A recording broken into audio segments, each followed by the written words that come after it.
नमस्ते साथियों, इस वीडियो में हम जानेंगे अभिसार और अभिसार में क्या अंतर है।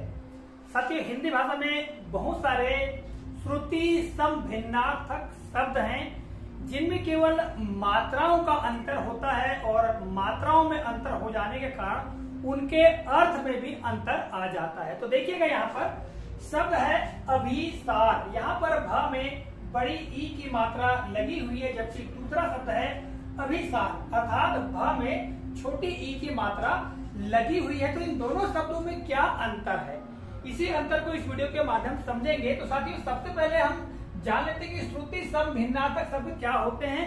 तो देखिएगा, जैसा कि नाम से स्पष्ट है, श्रुति समभिन्नार्थक अर्थात जब हम किसी शब्दों को सुने या कोई ध्वनि को सुने तो हमें लगभग समान लगे, यानी सुनने में कैसे लगे, समान लगे, किंतु उनमें भिन्नता हो, ऐसे शब्दों को श्रुति समभिन्नार्थक शब्द कहते हैं। अर्थात सुनने में तो समान लगे किंतु उनमें पर्याप्त अंतर हो। तो यहाँ पर देखिएगा, हम बोलेंगे अभिसार और अभिसार, तो सुनने में तो लगभग समान लग रहा है किंतु इन दोनों में अंतर है, अर्थात इनके अर्थ में अंतर है।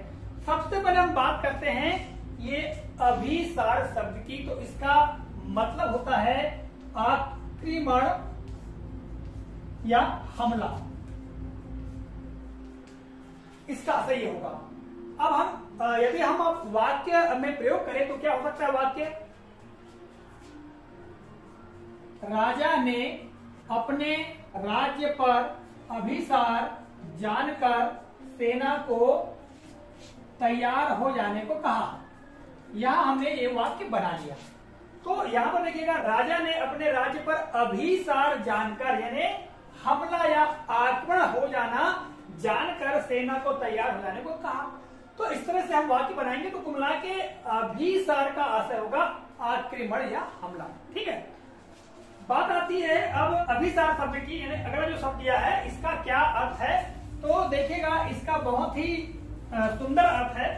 अभिसार का मतलब होता है आगे बढ़ना या अपने प्रिय से मिलने जाना, यानी इसका अर्थ होगा आगे बढ़ना, या फिर क्या होगा, अपने प्रिय से मिलने जाना, ये इसका आशय होगा। तो देखिएगा, यहाँ केवल मात्राओं का अंतर है और मात्राओं के अंतर हो जाने के कारण इनके अर्थ में भी काफी अंतर देखने को मिल रहा है। अगर हम इसका वाक्य में प्रयोग करें, प्रेमिका अपने प्रीतम से अभिसार हेतु पहुंची। हमने यहाँ पर इस तरह का वाक्य बना लिया है और वाक्य कई तरह से बनाए जा सकते हैं। तो यहाँ आपको क्या होगी कि जो प्रेमिका है अपने प्रीतम से उससे मिलने के लिए पहुंची। यहाँ पर हमने मिलन के लिए के साथ हमने अभिसार का प्रयोग कर दिया है। तो इस तरह से इन दोनों शब्दों में पर्याप्त अंतर है और इसी तरह की जानकारी लेकर अक्सर हम अपने चैनल पर उपलब्ध होते हैं। तो साथियों, आज के इस वीडियो में हमने इन शब्दों के बारे में जाना। आशा करता हूं जानकारी काफी उपयोगी लगी होगी। मिलेंगे अगले कालखंड में, तब तक के लिए जय हिंद।